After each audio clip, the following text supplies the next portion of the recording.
బాబా చెప్తున్నారు, మధురమైన పిల్లల్లారా, మీరు స్మృతిలో ఉండే పురుషార్థం తప్పకుండా చేయాలి.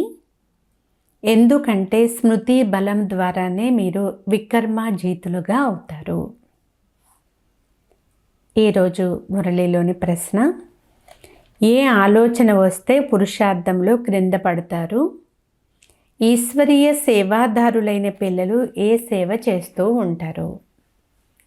సమాధానము: చాలామంది పిల్లలు ఇంకా చాలా సమయం ఉంది, పురుషార్థం తర్వాత చేసుకుంటాములే అని అనుకుంటారు. కానీ మృత్యువు చెప్పి రాదు. రేపు రేపు అంటూ మరణిస్తారు. అందువలన ఇంకా చాలా సంవత్సరాలు ఉంది, చివర్లో గ్యాలప్ చేస్తాము అని అనుకోకండి. ఈ ఆలోచన ఇంకా క్రింద పడేస్తుంది.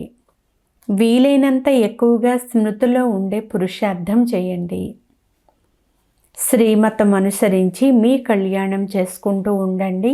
ఈశ్వరీయ సేవాదారులైన పిల్లలు ఆత్మలను కాపాడేందుకు పతితులను పావనంగా చేయు సేవను చేస్తూ ఉంటారు.